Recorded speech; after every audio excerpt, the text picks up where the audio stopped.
नमस्कार दोस्तों, रोहित है। दोस्तों, आज आप लोग के समक्ष 50 महत्वपूर्ण प्रश्न उपस्थित रहेंगे।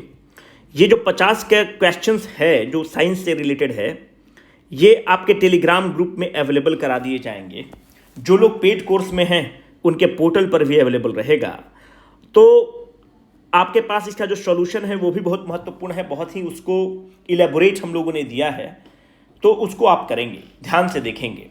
देखो, हमेशा इस चीज को याद रखना कि क्वालिटी ऑफ द क्वेश्चन बहुत इंपॉर्टेंट होता है। It is not about the number of the questions which you practice in the state PCS. जो चेंज पैटर्न है, आप उसमें देखोगे कि अभी क्वालिटी ऑफ द क्वेश्चंस पर फोकस हो गया है बीपीएससी का। किस स्तर का आप क्वेश्चन को प्रैक्टिस करते हैं, क्या इसका मतलब होता है कि किस स्तर का क्वेश्चन को प्रैक्टिस करते हैं।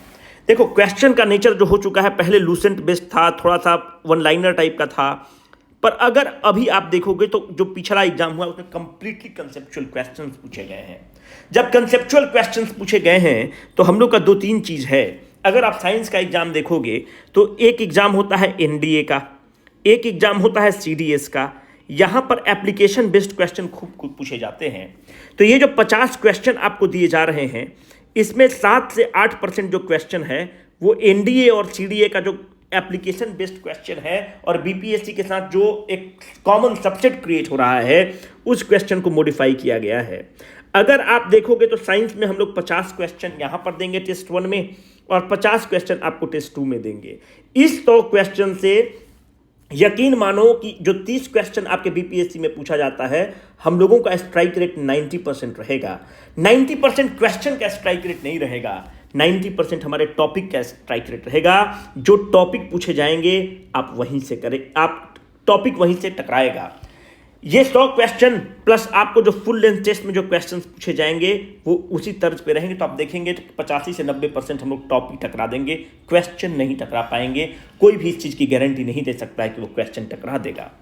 अब देखो, टेस्ट को यूटिलाइज करना है।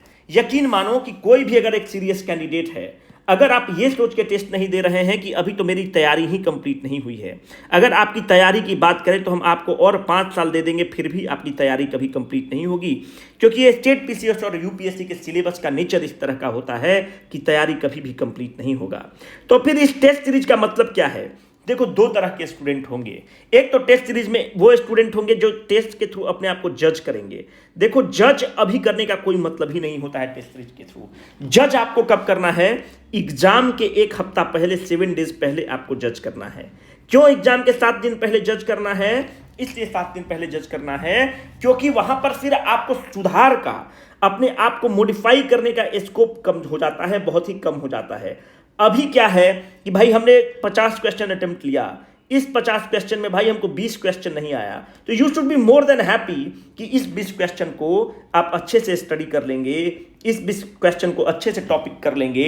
एग्जाम के पहले अगर आपको पता है तो आपके लिए बहुत अच्छा है, क्योंकि इन टॉपिक को आप पढ़ लेंगे। जो जो टॉपिक से आपको क्वेश्चन दिए जा रहे हैं, यकीन मानो वो बहुत ही इंपॉर्टेंट टॉपिक है। तो इस टेस्ट सीरीज को कैसे यूटिलाइज करना? अपने आप का जो नंबर आएगा, अगर आप 50 क्वेश्चन आपने अटेम्प्ट किया, आपका रैंक मानते हैं 200 आ गया, give a damn to this rank, who is going to see your rank. Don't do that. आपको करना क्या है? आप इस 50 क्वेश्चंस को आप अटेम्प्ट करो। आप गलत कर दो, है ना, आप एकदम गलत कर दो 50 में, बस हमको मेरा सिलेबस नहीं कंप्लीट हुआ है पर हम करेंगे। बेस्ट तरीका आपको आज बता रहे हैं कि टेस्ट सीरीज को कैसे यूटिलाइज करते हैं। टेस्ट सीरीज को यूटिलाइज करने का 50 क्वेश्चन में आप देखोगे कि हमने 50 टॉपिक को कवर किया है। आपका अब मुख्य काम ये हो गया है कि आप इस 50 टॉपिक को रिवाइज करोगे। आप इस 50 टॉपिक को कैसे रिवाइज करोगे?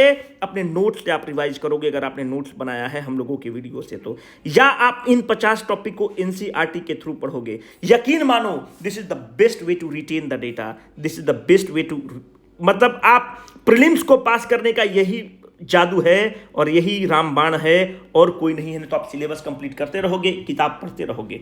आप इस 50 टॉपिक पे पकड़ करोगे, रिवर्स इंजीनियरिंग के थ्रू जाओगे। जैसे कि मानते हैं कि लीवर पे हमने अभी क्वेश्चन पूछा है, तो आपका काम यह है कि लीवर आपने खोला एनसीईआरटी के बायोलॉजी से, या हमने जो वीडियो बनाया है आपने खोला, आपने लीवर वहीं पढ़ लिया। आप यहां पर देखोगे कि वैक्यूल्स पे क्वेश्चन है, वैक्यूल्स जो हम आपको वीडियो में दिए हुए हैं, आपने वैक्यूल्स के टॉपिक को खोला और वहीं पे आपने रिवाइज कर लिया। तो this is the best way to revise, this is the best way to prepare yourself for the examination, क्योंकि सिलेबस कभी कंप्लीट नहीं होगा और यही बेस्ट तरीका है मेरे बंधु मेरी जान, इस चीज को ध्यान रखना। टेस्ट आपको देना है, टेस्ट अच्छे से देना, क्योंकि उसको बहुत सीरियसली देना। देखो, treat each and every mock test जो अभी हम लोग ले रहे हैं as your final test and treat your final test at the last mock test. यकीन मानो क्वेश्चंस का स्टैंडर्ड बहुत ही अच्छा रहेगा। और आपका काम क्या है, आपने 50 क्वेश्चन अटेम्प्ट कर दिया, ये जो आपने 50 क्वेश्चन को अटेम्प्ट कर दिया, this is nothing but this is the 20% of the work done. अब 80% ऑफ द वर्क डन है, इसीलिए आप देखते हो कि हम टेस्ट का क्वेश्चन हम लोग जो है नंबर ऑफ टेस्ट कम रखे हैं, क्योंकि हमें सीरियस कैंडिडेट चाहिए। अभी 80% ऑफ द काम स्टार्ट होता है। क्या 80% ऑफ द काम है कि पहला आप करेंगे कि इस 50 क्वेश्चन में आपका 30 क्वेश्चन गलत हुआ, तो इस 30 क्वेश्चन के आप एक्सप्लेनेशन को पढ़ने जाना। एक्सप्लेनेशन बहुत ही इलेबोरेट दिया हुआ है, उस एक्सप्लेनेशन को पढ़ना और जो जो टॉपिक आपने नोट्स बनाया है वहां पर जाके उसको ऐड कर देना है, क्योंकि लास्ट में आप यही नोट्स को पढ़ोगे और ये एडिशन उसी नोट्स में हो चुका है। तो this is I am time and again telling you, this test is not to जज yourself, this test is to make, और आपकी जो नोट्स है उसको और रिफाइन बनाने का प्रयास है, उसको और अच्छा बनाने का प्रयास है। तो यहां पर अगर आपको 300 रैंक आता है तो give a damn to this rank, who the hell is going to see that rank, try to refine the process. इस प्रोसेस को समझ जाओ, इस टेस्ट को यूटिलाइज करने का तरीका सीख जाओ, यकीन मानोगे, मानो झंडा गाड़ दोगे। अब कैसे कैसे रिपीट कर रहे हैं। पहला ये है कि आपका काम ये है कि 11 बजे आपके पोर्टल पर क्वेश्चन उपलब्ध हो जाएगा। ये पहला टेस्ट है तो आपके टेलीग्राम पे भी डाल देंगे। 11 बजे क्वेश्चन आपको मिल जाएगा। आपको करना क्या है कि आपको इसके पीडीएफ को डाउनलोड करके आप इसको प्रिंट कर लोगे। देखो, सीरियस कैंडिडेट के लिए बहुत ही आसान काम है, नॉन सीरियस कैंडिडेट के लिए बोलेगा कि बड़ा तामझाम है। भाई ये पीड़ादायी है, हम भी समझते हैं, पर याद रखो इतना पीड़ादायी नहीं है जब तुम पीटी में फेल कर जाओगे 1 साल रुकना पड़ जाएगा, उससे तो कम ही पीड़ादायी है। पीडीएफ को डाउनलोड कर लेना, प्रिंट कर लेना, और 12 बजे से बीपीएससी का एग्जाम होता है। 12 बजे आप इस क्वेश्चन को अटेम्प्ट करना स्टार्ट कर देना। 12 बजे से अटेम्प्ट करना, हम लोग 2 बजे के आसपास इसका वीडियो जो है आपको सॉल्यूशन दे देंगे। वीडियो आपके पीडीएफ में भी अवेलेबल रहेगा और वीडियो सॉल्यूशंस के रूप में भी अवेलेबल रहेगा। जो वीडियो सॉल्यूशन देंगे इसमें 50 के 50 क्वेश्चन का वीडियो सॉल्यूशन नहीं देंगे, क्योंकि वीडियो बड़ा हो जाता है और बोरिंग हो जाता है। जो इंपॉर्टेंट क्वेश्चन हम लोग को लग रहा है उसको हम देंगे। क्यों इंपॉर्टेंट क्वेश्चन लग रहा है, ये वीडियो आपके पोर्टल पर अवेलेबल रहेगा कि लास्ट के समय में जब आप एग्जाम के पहले जो इंपॉर्टेंट क्वेश्चन है उसका वीडियो देख लेंगे, कंसेप्ट को रिवाइज कर लेंगे तो चीजें आसान हो जाएंगी। हम लोगों ने पीडीएफ को इस तरह से इस बार बनाया है कि पीडीएफ बहुत ही सेल्फ एक्सप्लेनेटरी है, बहुत ज्यादा सेल्फ एक्सप्लेनेटरी है। तो पीडीएफ के थ्रू आप बाकी चीज को अपने करेंगे और जो इंपॉर्टेंट क्वेश्चंस है उसका हम आपको वीडियो दे देंगे। ये पूरा स्ट्रैटेजी है। लास्ट टाइम आपको फिर से हम रिपीट कर रहे हैं कि हम लोग का स्ट्रैटेजी क्या होना चाहिए। स्ट्रैटेजी ये है कि पहला हमारा काम ये है कि तैयारी मानते हैं कि 20% ही हुआ है, लेट इट बी द 20% तैयारी।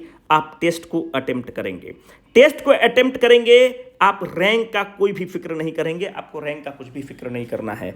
आप टेस्ट को अटेम्प्ट करेंगे, मालूम चला कि 30 क्वेश्चन आपका गलत हो गया, give a damn to this, you should be very happy कि हमको 30 नया क्वेश्चन सीखने को मिल गया।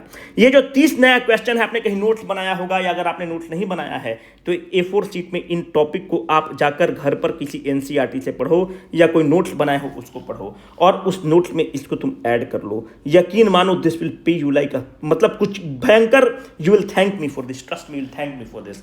इन टॉपिक को अच्छे से करना, ये बेस्ट आपका तरीका हो गया। अब क्या आपको करना है, मानते हैं कि आपने 11 बजे डाउनलोड कर लिया, 12 बजे से आप पेपर को अटेम्प्ट किए। आप A4 शीट लेना और A4 शीट में क्वेश्चन नंबर 1 का A मारना, क्वेश्चन नंबर 2 का B मारना, क्वेश्चन नंबर 3 का C मारना, क्वेश्चन नंबर 4 का D मार के अपना 50 तक क्वेश्चन आपने कर लेना है। आप हमारे पोर्टल पर जाएंगे, वहाँ पर टेस्ट अपलोड करने का ऑप्शन देगा, यहाँ पर क्वेश्चन नंबर 1 लिखा रहेगा, A B C D E option रहेगा, आप यहाँ पर टिक करोगे। क्वेश्चन यहाँ पर दिखेगा नहीं, हम लोग ध्यान से ऐसा रखें ताकि सीरियस कैंडिडेट ही आकर उसको भर पाए। क्वेश्चन नंबर 2 देखोगे, A B C D option रहेगा। क्वेश्चन नंबर 3 देखोगे, A B C D option रहेगा, जो आपने नोट्स पर वहाँ पे A4 शीट पर लिखा है, आप उसको जाकर फिल कर देंगे। जैसे आप टेस्ट को सबमिट करेंगे, जैसे टेस्ट को सबमिट करेंगे तो आपको बता देगा कि 30 क्वेश्चन सही हुआ और 20 क्वेश्चन गलत हुआ। आपका इतना टोटल मार्क्स हुआ और आपका ये रैंक हो गया।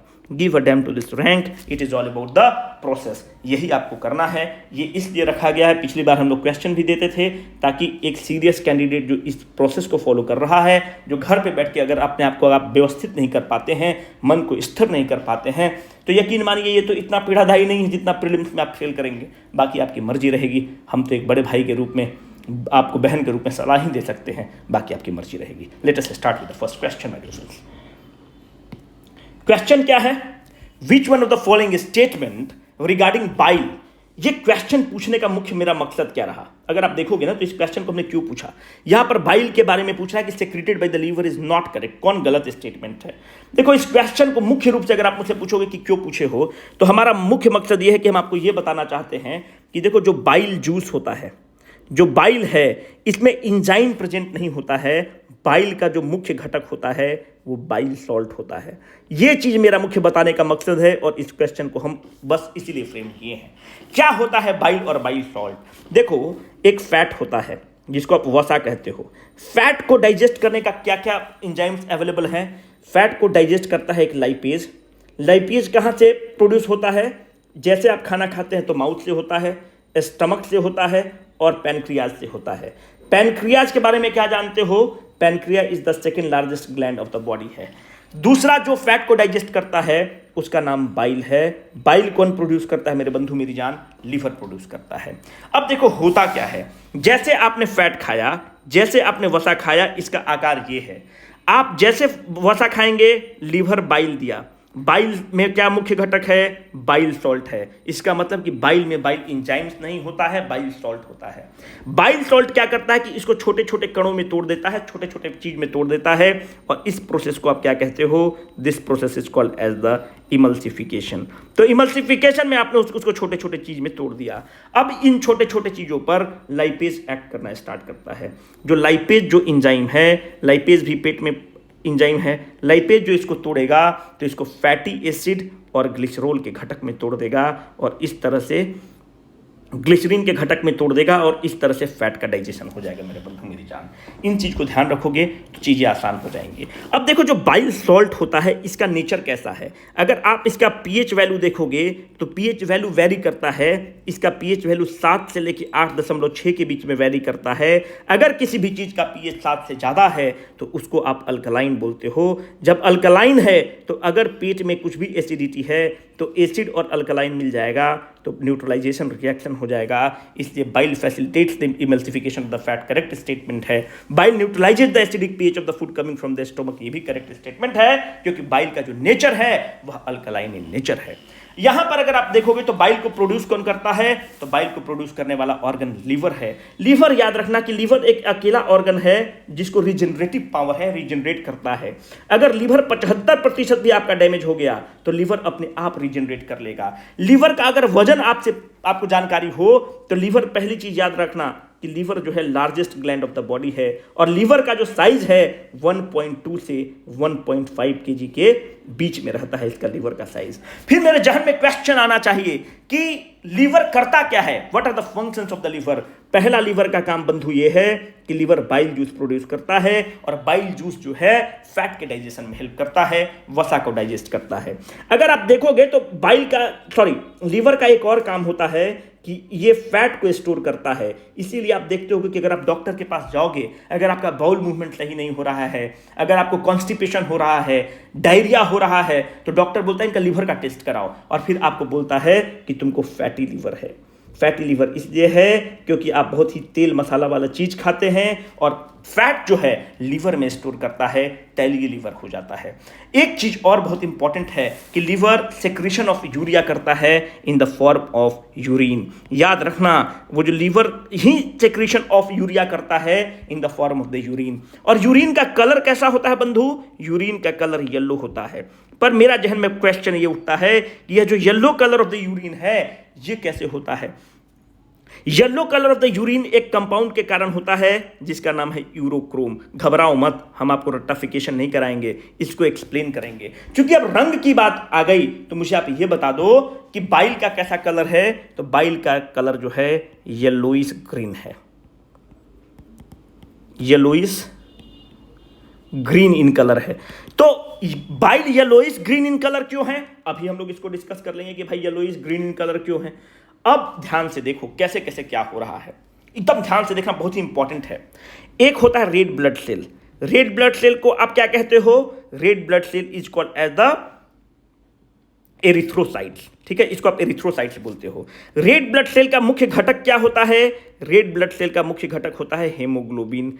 अगर आप देखोगे तो हेमोग्लोबिन शरीर में कितना प्रेजेंट होता है, 12 से 16 ग्राम या 16 से 18 ग्राम के आसपास प्रेजेंट होता है हेमोग्लोबिन। 12 से 16 ही ग्राम होता है, हाँ यही होता है, 12 से 16 ग्राम प्रोड्यूस होता है। 100 ml ऑफ द खून में 12 से 16 ग्राम होता है। पर आप देखोगे कि जो हेमोग्लोबिन का जो होता है वो रेस्पिरेशन में ऑक्सीजन कैरी करता है, और हेमोग्लोबिन के कारण ही जो खून है वो लाल कलर का होता है। और महिलाओं में आप देखोगे कि महिलाएं जो हैं आयरन का खूब टैबलेट खाती हैं। अब आप मुझे बताओ कि आयरन का टैबलेट क्यों खाती हैं, ब्लड का कहीं ना कहीं उनका लॉस होता होगा, थोड़ा सा दिमाग लगाना। अब आरबीसी के केस में देखोगे तो जो रेड ब्लड सेल होता है इसका कितना दिन जीवन है, 120 दिन जीवन है। 120 दिन के जीवन के बाद आरबीसी क्या कर जाएगा, मर जाएगा। जब मर जाएगा तो आरबीसी कहां चला जाएगा, आरबीसी तिल्ली में चला जाएगा, जिसको आप स्प्लीन कहते हो। और this spleen is called as the graveyard of the RBC, यहीं पर आरबीसी दफन होता है। पर जो रेड ब्लड सेल हुआ, रेड ब्लड सेल का मुख्य घटक हेमोग्लोबिन है। स्प्लीन क्या करेगा, उसको रिसाइकिल करने की कोशिश करेगा, और उस स्प्लीन ने हेमोग्लोबिन को रिसाइकिल करा, और उस हेमोग्लोबिन को रिसाइकिल करके कहां भेज दिया, उस हेमोग्लोबिन को रिसाइकिल करके लीवर के पास भेज दिया, और लीवर उस जो डेड आरबीसी था, जो हेमोग्लोबिन था, उसको एक बिलरुबिन के रूप में कन्वर्ट कर देता है। बिलरुबिन और बिलवेरिडीन भी बनता है, पर ये जो बिलरुबिन है यही पिगमेंट है, और यही उसको रंग प्रदान करता है, जो हम आपको ऊपर बोले कि येलोइश ग्रीन पिगमेंट होता है। पर याद देखो कि बिलरुबिन जो है येलोइश ग्रीन पिगमेंट है। इसी बिलरुबिन का मैक्सिमम पार्ट क्या होता है, वो चला गया बाइल बनाने में, बाइल सॉल्ट बनाने में, उसको रंग प्रदान करने में। पर बिलरुबिन का थोड़ा सा जो पार्ट होता है वह स्मॉल इंटेस्टाइन में चला जाता है, और जब स्मॉल इंटेस्टाइन में जाता है तो इसका कलर कैसा है, येलो होता है। वहाँ पे बिलरुबिन अपना एक फॉर्म बदलता है, और जो फॉर्म होता है उसको तुम कहते हो urochrome. Urochrome is nothing but the modification of the bilirubin, और यूरोक्रोम के थ्रू क्या निकलता है, यूरोक्रोम इसको एकदम कंप्लीट येलोइश ग्रीन कलर से येलो बना देता है, और यही आपके यूरिन का कलर है। यही पूरा आपका कहानी था। इति श्री सप्तमो अध्याय समाप्तः। उम्मीद करते हैं कि आपको समझ में आया होगा।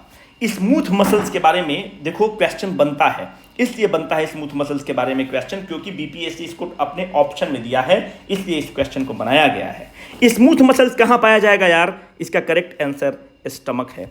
स्मूथ मसल्स अगर आप देखोगे ना तो वेजिनल ट्रैक्ट में पाया जाएगा, मतलब रिप्रोडक्टिव ऑर्गन्स जो होता है वहाँ का जो इनर मसल होता है, क्या लिख दिए, ट्रैक्ट, ठीक है, उसका जो इनर मसल्स होते हैं वहाँ पर पाए जाते हैं स्मूथ मसल्स। जो एलिमेंट्री कैनाल है, यहाँ जो एलिमेंट्री कैनाल का जो इनर वाला मसल्स होता है वो भी स्मूथ मसल्स होता है।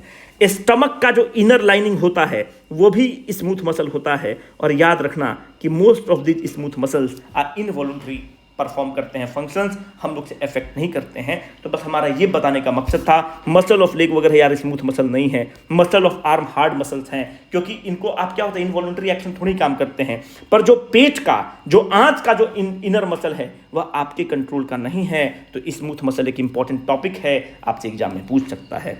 अ स्प्रिंटर फील्स द क्रैम्प। अगर तुम जिम विम करते हो तो एक दिन जिम में गए कि एकदम 6 पैक्स बना लेंगे, है ना, आपकी स्वीटू आपको बोल दी कि तुम्हारा पेट निकल रहा है, तो आप बोले कि हम जिम में एकदम बॉडी बना के तुमको देखो, तुमको इस तरह से लुभाएंगे, ऋतिक रोशन बन जाएंगे, टाइगर श्रॉफ बन जाएंगे, दिशा पटानी बन जाएंगे, उस तरह से एब्स को एकदम फ्लॉन्ट करेंगे। आप गए और डंबल पे एकदम सेट पर सेट मार रहे हैं, स्किपिंग 500 मार दिए। अगला दिन आप देख रहे हैं कि पूरा बॉडी में बोल रहे हैं कि बहुत भाई बॉडी में दर्द दे रहा है, पूरा बॉडी में क्रैम्प आ रहा है। जो आपके बॉडी में क्रैम्प आ रहा है, क्यों आ रहा है, वहाँ पर लैक्टिक एसिड एक्यूमुलेट हो गया है। और ये जो पूरा बॉडी पेन जिसको आप मसल सोरनेस बोलते हो, है ना, दिस मसल, तो देखो सोरनेस का एक ही इलाज है कि जिसके लिए तुम इतना मेहनत से गए थे ना जिम बनाने, उनसे बोलो कि मसल को थोड़ा सा मसाज दे दीजिए। जब मंचकिन आपकी मसाज देंगी तो लैक्टिक एसिड का मूवमेंट होगा, लैक्टिक एसिड डिसलोकेट होगा। जब लैक्टिक एसिड डिसलोकेट होगा तो एक तो इसके डिसलोकेशन से आराम मिल जाएगा और एक तो वो मसाज आपको देंगी तो ऐसे ही आराम मिल जाएगा आपकी मंचकिन, क्योंकि उन्हीं के लिए आप स्किपिंग करने गए थे, है ना। तो लैक्टिक एसिड के कारण क्रैम्प्स होता है, सोरनेस होता है। That's a very important question, can be asked in the examination my dear friends. देखो, which one of the following statement is correct regarding the chlorosis. यार देखो, क्लोरोसिस मतलब ही होता है लिसिस। जैसे लिसिस मतलब क्या होता है, एब्सेंस। लिसिस का मतलब क्या होता है, ब्रेकडाउन। तो chlorosis is the abundance of the chlorophyll in the plant. नहीं भाई, लिसिस मतलब क्या ही होता है, ब्रेकडाउन, एब्सेंस हो सकता है। तो कैसे हो सकता है, वो हो ही नहीं सकता है ना। It is nothing but the loss of the chlorophyll is called as the chlorosis. ठीक है, it is the loss of the chlorophyll. Chlorophyll क्या है, क्लोरोफिल पिगमेंट है जिसके कारण फोटोसिंथेसिस होता है। ठीक है, chlorosis leads to the black colour in the lips, बिल्कुल भी नहीं। क्लोरोसिस के कारण जो होता है, आपको हम बहुत डिटेल में इस चीज को पढ़ाए हुए हैं, yellow colour in the lips हो जाता है। किसके कारण होता है, बेसिकली पोटेशियम के कमी के कारण होता है, मैग्नीशियम के कमी के कारण होता है, आयरन के कमी के कारण होता है, जिंक के कमी के कारण होता है। यूट्यूब पर वीडियो डाला हुआ है, फ्री में जाकर उसको देख लेना।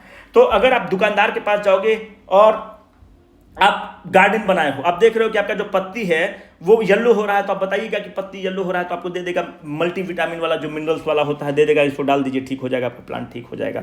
पर कभी कभी आप देखोगे ना कि काला काला धब्बा भी प्लांट के लीफ में होता है। ये जो काला काला धब्बा होता है, इसको नेक्रोसिस बोलते हो। ठीक है, नेक्रोसिस किसके कारण होता है, अगर जो आप सॉइल है या जो प्लांट को आप न्यूट्रिशन दे रहे हैं उसमें कैल्शियम की कमी है और कॉपर की कमी है, तो जो रोग होता है प्लांट में उसको आप नेक्रोसिस बोलते हो। तो ये गलत स्टेटमेंट है, ये तीनों ही स्टेटमेंट गलत हैं। तो फोर्थ को आप इसका आंसर निकाल लोगे, है ना। विच ऑफ द फॉलोइंग करेक्ट।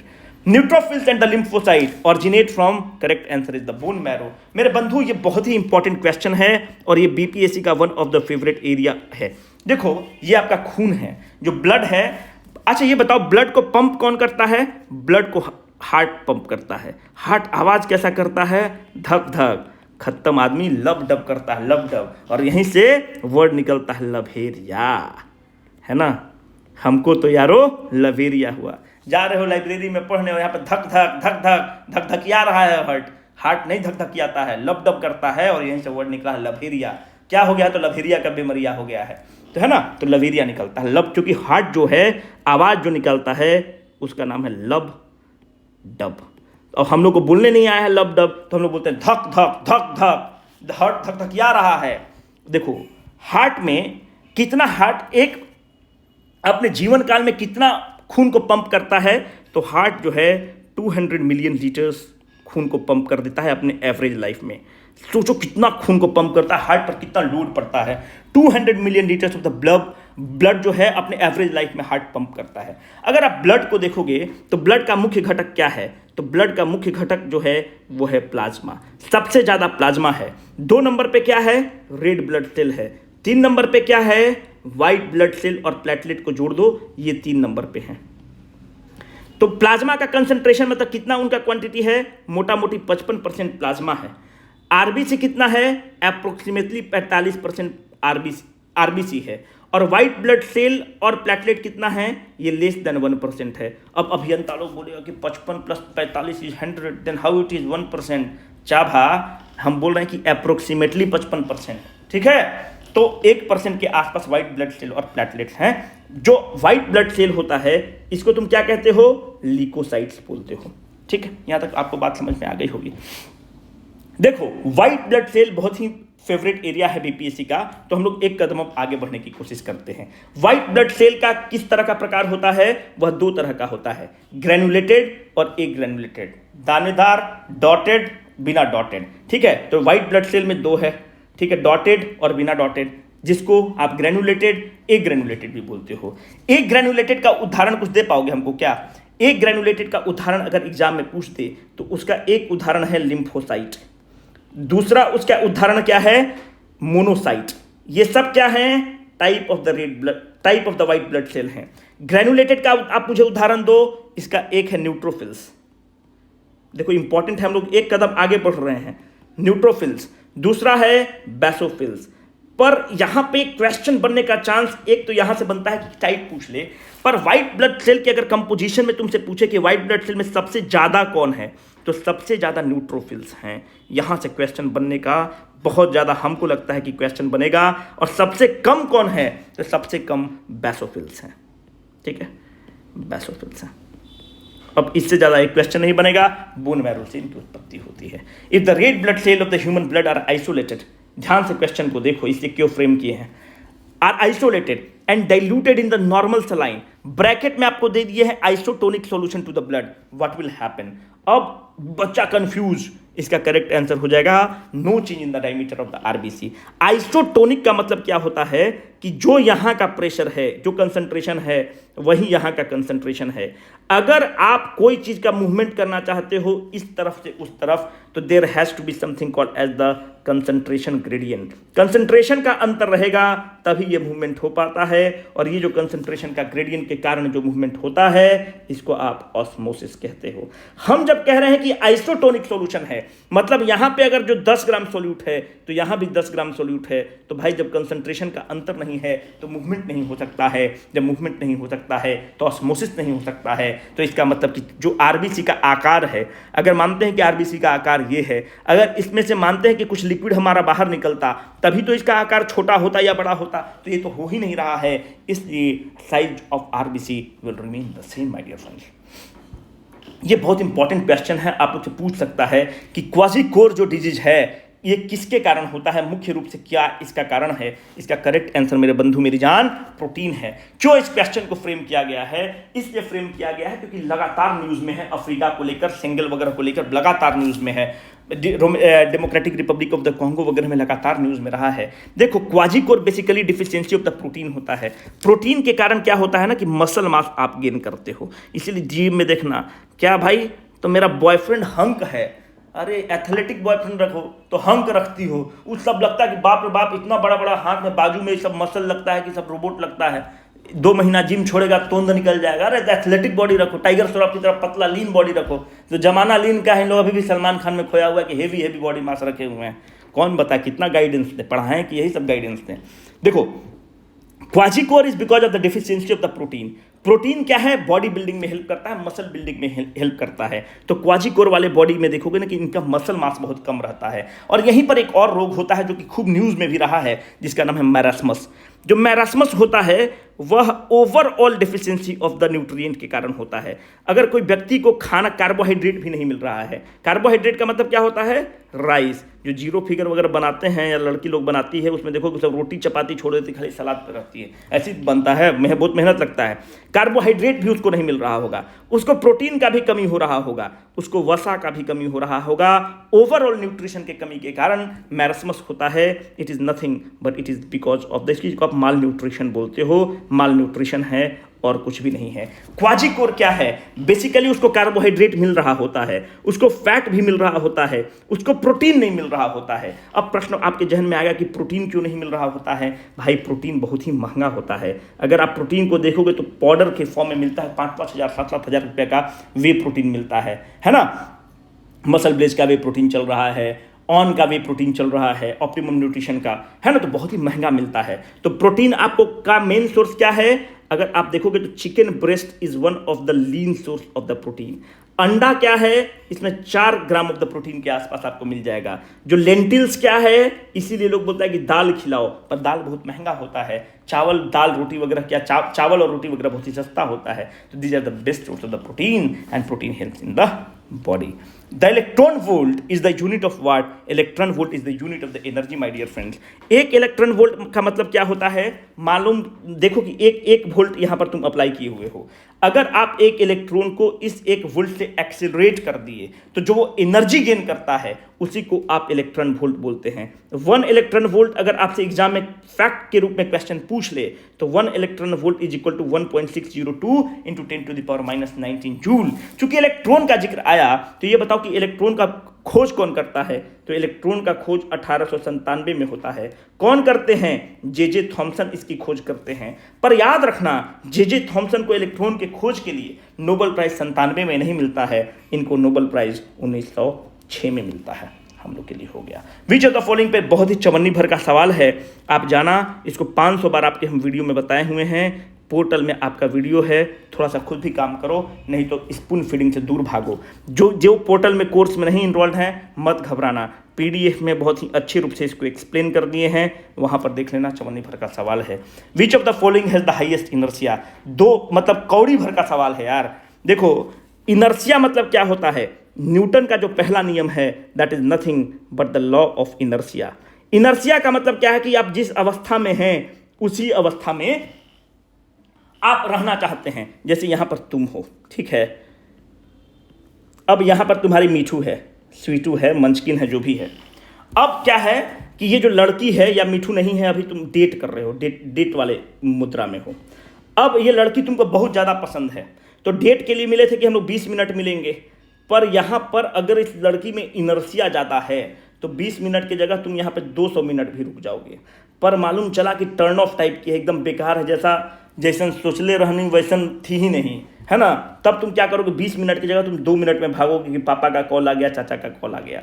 जब आप ज़्यादा देर टिक रहे हो तो क्या बोल रहे हो कि लड़की का इनर्शिया ज़्यादा है। अगर कम देर टिक रहे हो तो लड़की का इनर्शिया कम है। सेम ट्रू फॉर द और वाइस वर्सा, लड़की और लड़का के लिए भी होता है। Let's put it in a general neutral form.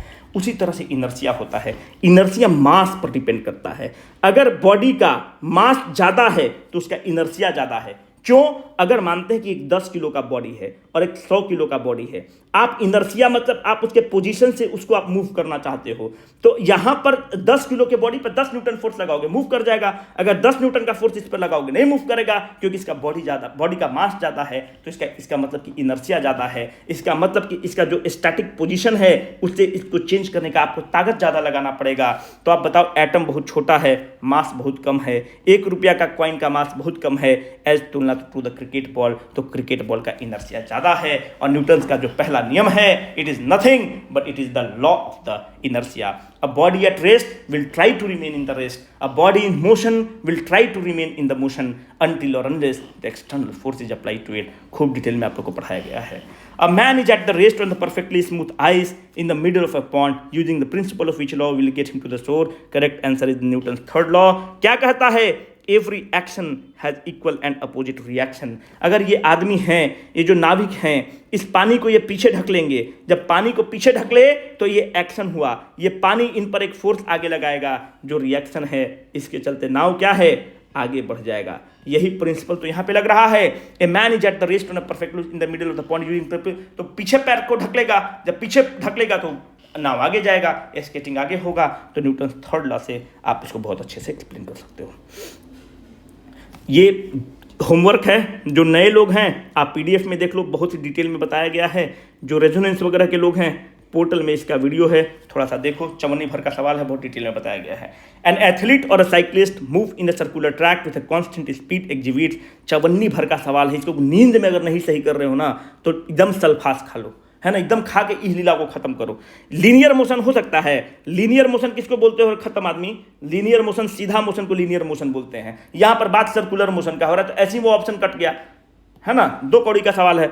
Non uniform circular motion, भाई जब हम बोल रहे हैं कि सर्कुलर मोशन में घूम रहा है, जब सर्कुलर मोशन में घूम रहा है तो यहाँ पर नॉन यूनिफॉर्म कैसे होगा? सर्कुलर मोशन में यूनिफॉर्म सर्कुलर मोशन हो जाएगा।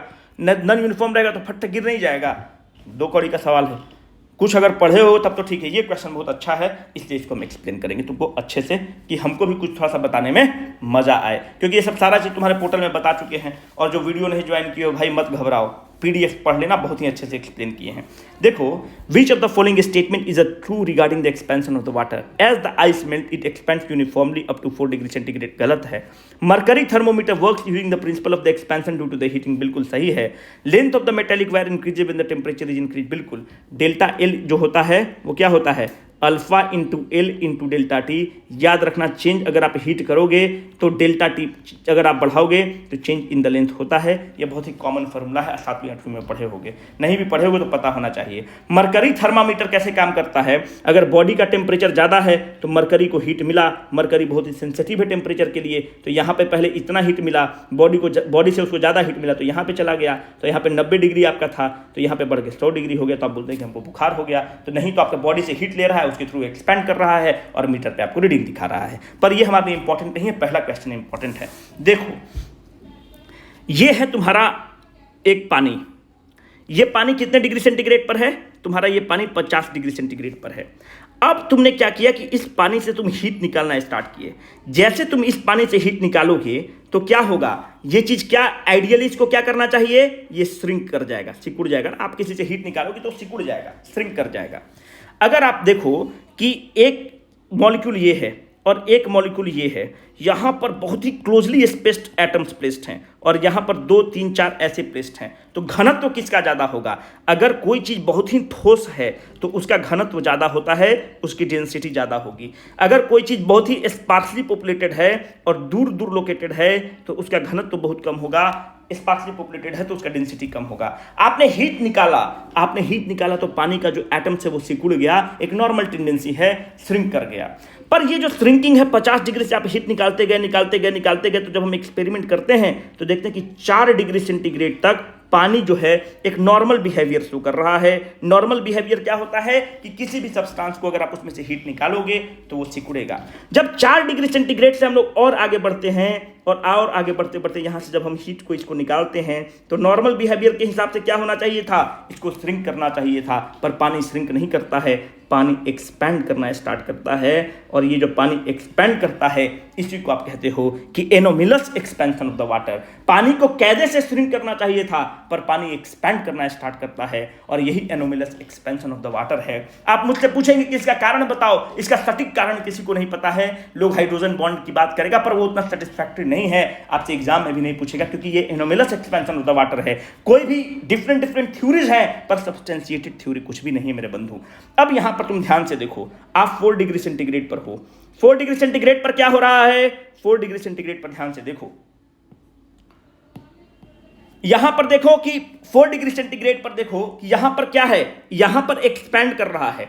4 डिग्री सेंटीग्रेड से आप आगे बढ़े, एक्सपेंशन हुआ। 4 डिग्री सेंटीग्रेड के पीछे बढ़े तो यहां पर आप देखोगे कि सबसे ज्यादा घनत्व है, सबसे ज्यादा डेंसिटी है। कैसे? आगे बढ़े, एक्सपैंड कर गए। यहां पर भाई हीट था, आप धीरे धीरे इसको कम कर रहे थे तो हीट कम होते होते यहां पर पहुंचा। यहां पर सबसे ज्यादा घनत्व है, उसका सबसे ज्यादा डेंसिटी है। क्यों? क्योंकि यहां के इधर भी आप देखोगे तो अगर यहां पर एक्सपैंड ही तो वो कर रहा है, कुछ नहीं कर रहा है, यहां पर श्रिंक कर रहा है।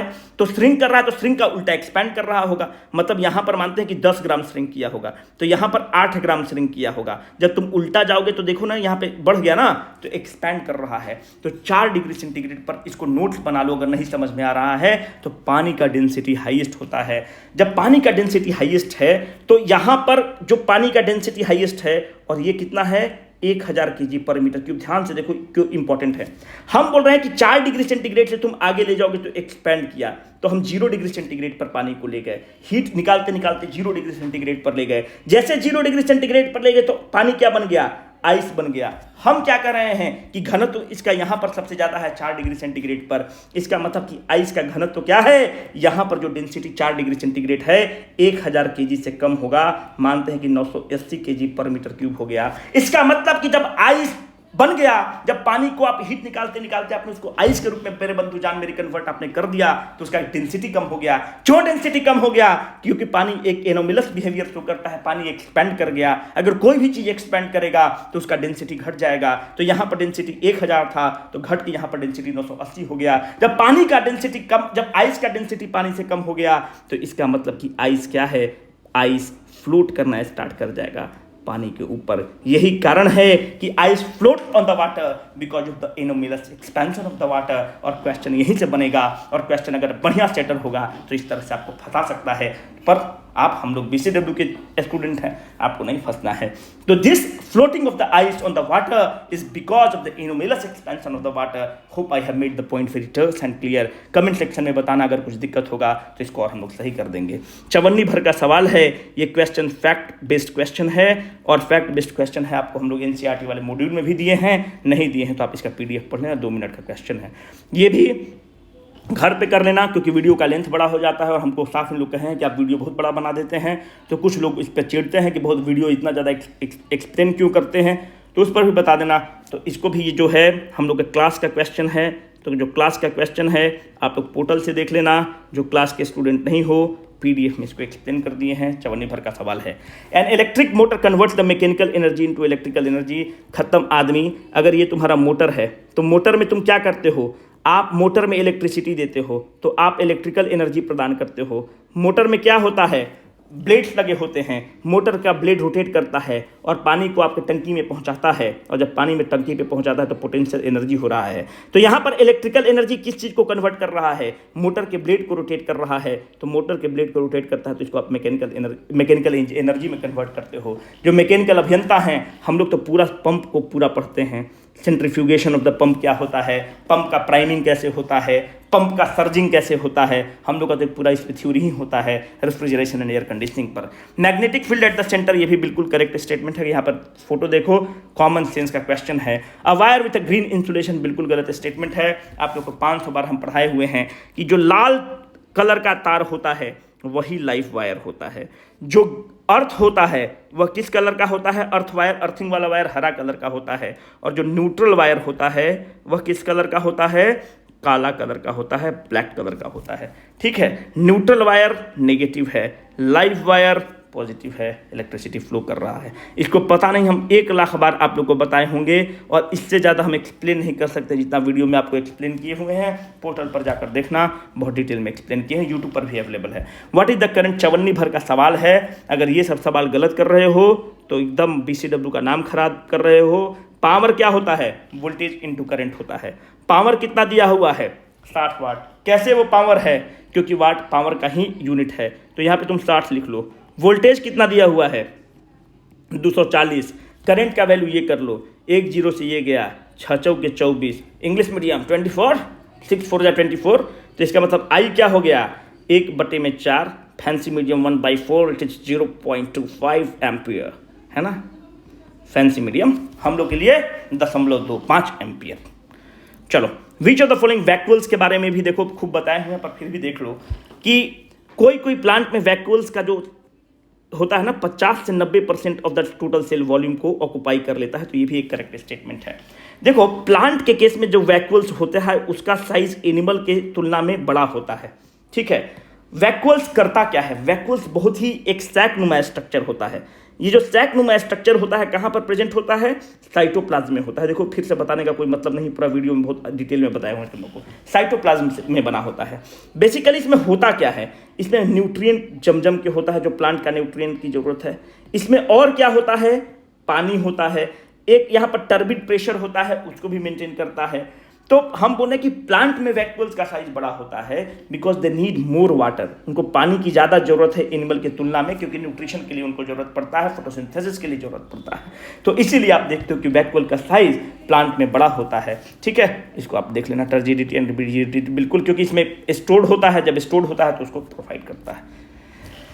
In aquatic plant large air sacs, देखो आज ना कल ये तुमको क्वेश्चन एग्जाम में कभी ना कभी मिलेगा।